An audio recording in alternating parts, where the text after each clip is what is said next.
All right, so what this section is all about is, like I said at the beginning, is assigning actual values to the x's and the y's. So instead of just doing it in a vacuum in math and just saying the derivative is 2x, then we're going to think about what the actual units are, okay? So whenever the function y equals f of x has a specific interpretation in one of the sciences, its derivative will have a specific interpretation as a rate of change. We now look at some of these interpretations in the natural and social sciences. Are you pumped? Okay. So the first one, of course, is physics. That has the largest number of applications probably of all of this, okay? And we've played with this stuff a little bit already before, so it should be familiar to you. Okay, so if S equals f of t is the position function of a particle that is moving in a straight line, again, I do not know why they choose to use S for position, but they do, then delta S over delta t represents the average velocity over a period of time, and the derivative is the instantaneous velocity, right? We talked about that. Yeah. The derivative of position is velocity, and the derivative of velocity is acceleration. Okay, so let's start with this example here. So we have an equation that gives the position of a particle at any time t. First thing we need to do is find the velocity at time t. And how do you do that?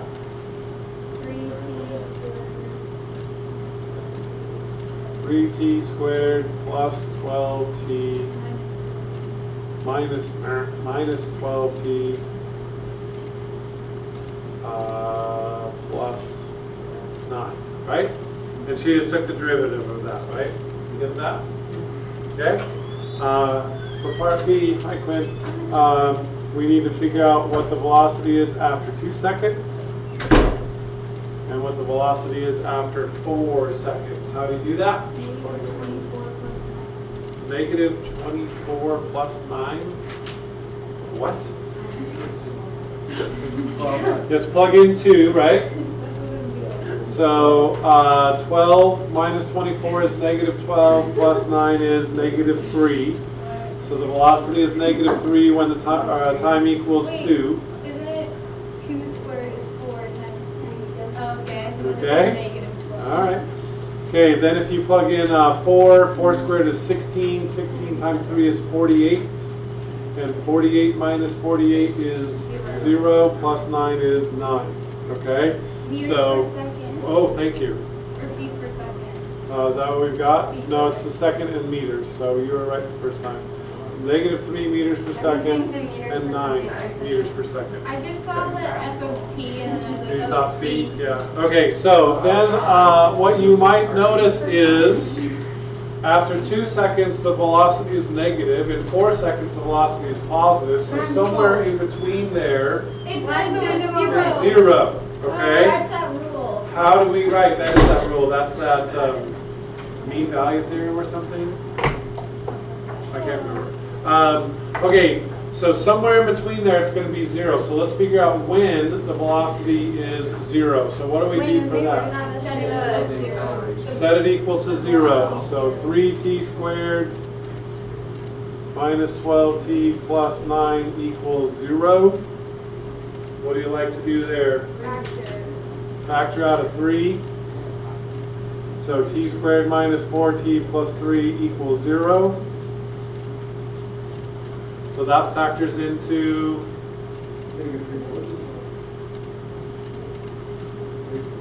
t minus 3 times t minus 1. So that means that the velocity is 0 at what? 0. No, it's what? 3 and 1. Okay? Do what? Oh, right. Okay, D, when is the particle moving forward? What's true about It's something? when the derivative is positive. Right, when the derivative is positive, when the velocity is positive, okay? Depending on reference frame. Oh, okay. Are we We're stationary at the origin. Okay? So here is what we know so far. We know that the velocity is 3t squared minus 12t plus 9, that's our velocity He was with- equation. And then we also know that the velocity is 0 at t equals 1 and t equals 3, okay? So what we're going to do to solve this, there's a lot of different ways you can do to solve it, but we're going to start using this more in the next chapter, is we're going to make a little sign chart. And sign charts, second favorite thing in math. Why are you doing Synthetic division. that? I like it. So you know that the velocity is 0 at times t equals 1 and 3, right? And we're trying to figure out when it is positive. So all you need to do is you need to pick a number that is not 1 or 3. 2. Okay, 2, or even better, no, you know what, 2 is fine because we already did that. So when we figured when the velocity was, or when the time is 2, the velocity is -3, right? So what that means is, since 2 is in this range right here, this is negative, this is positive, and that is positive. Okay, because it alternates. The only time it won't alternate is if you have a double root somewhere. Okay, you remember this from last year? So if this has, like, if there was 2 solutions, t equals 1, then it wouldn't alternate, but we'll get there later, okay? All right, so they wanted us to know when is the object moving forward. So that would be from Negative infinity. 0 to 1, because we're time, so you can't go less than, and then also from 3 to infinity, okay? And I don't know the whole square bracket, round bracket thing. You can look in your books and see what they use for this. It's round if you can't. Yeah, right, so infinity is always round. Yeah. I would say that we can get there. We have it there. Oh, they're just using greater than or equal to, so it doesn't matter, okay? So the velocity is positive from 0 to 1 and from 3 to infinity, okay? Does that make sense? Does that mean if it was on a graph, then positive? Yes, excellent. That means that if we were to graph this, which would be a parabola, then here it would be above the x-axis, here it would be below, and then here it would be above. Yeah, totally. Is this continuous at those points? At 1 and 3? No, it's not. That's just where it equals 0. Okay, so our original graph of the position would have a high point or a low point at those So, points. yeah, draw a diagram. Technically, it's not positive at 1 and 3, it's 0. Right. Okay, E says draw a diagram to represent the motion of the particle. And so here's what they want, I think, from the book, is they just say it starts at where? It starts at 9t. No, it starts at where? 0. 0, because if I plug in 0 here, my position at time t equals 0 is 0. So it starts at 0. And I think that they do this for this problem. You can look in the book, but they go something like, here's t equals 0. And then it goes forward for 1 second, right? And then it turns around and goes backwards. Is that kind of what they do? Okay. I think this is kind of awkward, but it goes backwards for 2 seconds until t equals 3. And then it turns around and it goes forward again forever. Okay? So again, like Connor said, from our frame of reference, stationary at the origin, the particle appears to be moving away from us for 1 second, and then it comes back for a couple seconds, and then turns around and goes that way, forever and ever. Okay. I don't know what kind of particle this is. All right, F. Find the total distance traveled by the particle during the first 5 seconds. Okay, now the inclination here is to take and substitute 5 into the position equation, right? Because it says first 5 seconds. But this says the total distance traveled. And so if you look at this little diagram right here, some of the distance that it's traveled has looped back around over itself. Okay? So if we just plug in t equals 5, that will just give us the distance from where it started to there. Okay, that is the displacement, which will come into play later on. But we want to know the total distance that it has traveled, including these back and forth loops. Okay, so what we need to do, this is part F, is we need to figure out where it is at t equals 0, where it is at t equals 1, where it is at t equals 3, and where it is at t equals 5, and use all of those to figure out how far it has traveled altogether. Do you understand why I chose 1 and 3? Because there's 0. Right, because that's where it came to a stop. Do you understand why I chose 5? Because that's the end. Because that's the end. Okay. So at t equals 0, it's where? 0. 0. At t equals 1, it is, that's an S for position, yeah. 3 minus 12. No, not the velocity, the position. Where is it? Where is it located? The position function, the reachable function. So we're plugging 1 into this equation right here. What do you get? 1 minus 6 is negative 5, Yeah, plus that's 9 what it is is. 4. Okay, so at t equals 1, its position is 4. So how far did it travel in the first second? 4. Okay. Then where will it be at t equals 3? We better get an answer that's smaller than 4, because what we decided over here was that it went backwards. No, its velocity is 0, so we don't know that its position is 0. You do it, you know it is? You plugged in 3 and you got 0?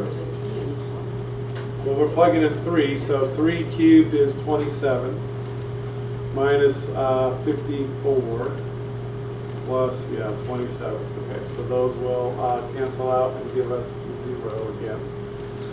So how far has it traveled in those 2 seconds there? 4. And now where is it at t equals 5?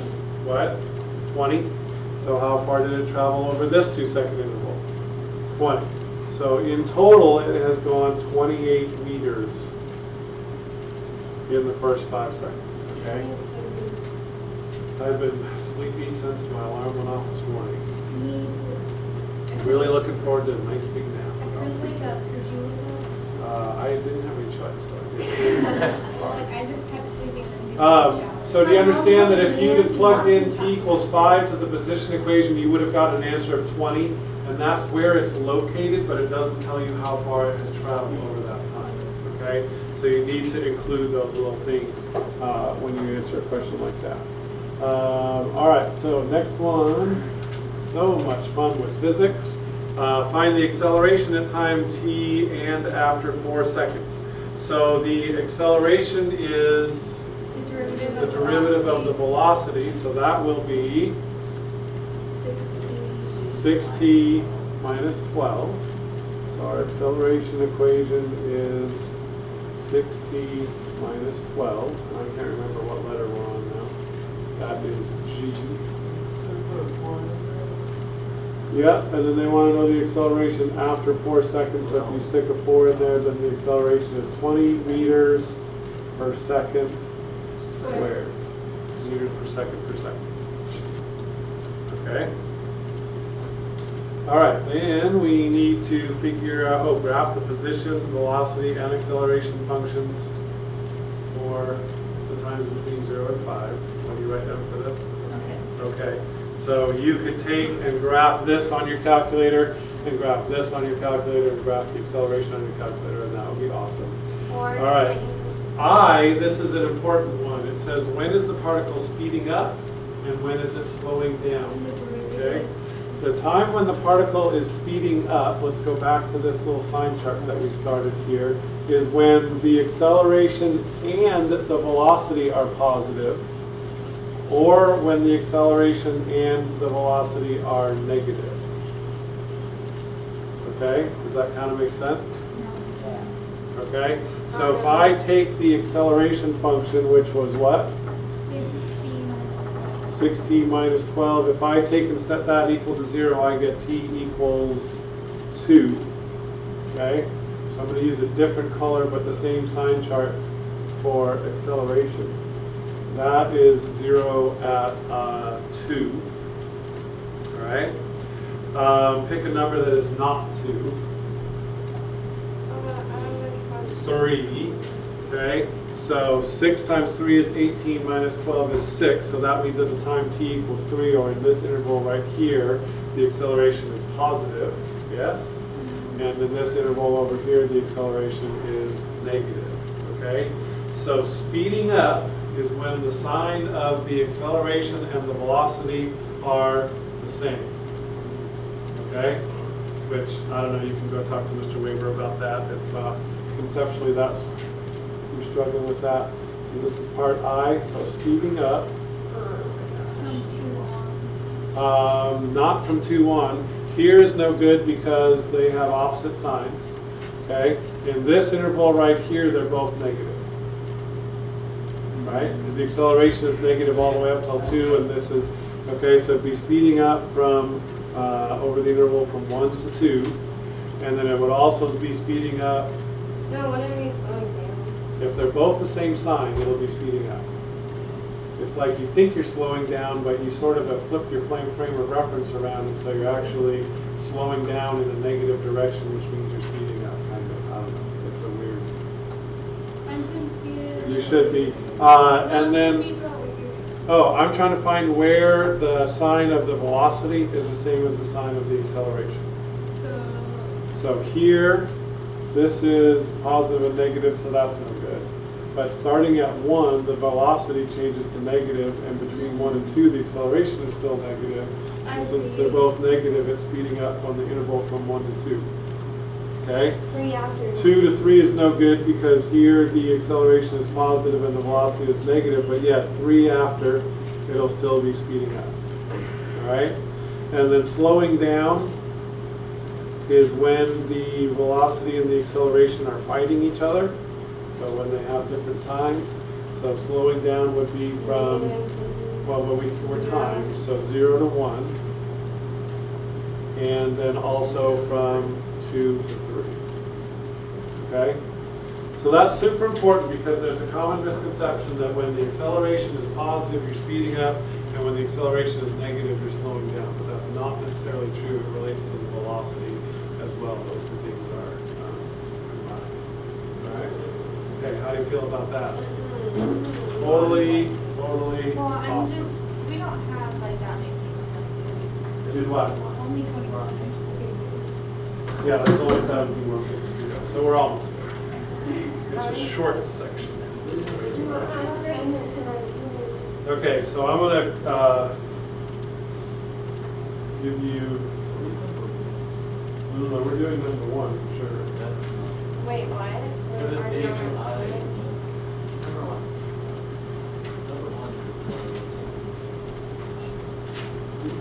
on this? So let's break this down a little bit because you guys don't like it when I save it all up to the end and give you this whole big thing. So you now have the knowledge to do 1, 6, 8, and 9.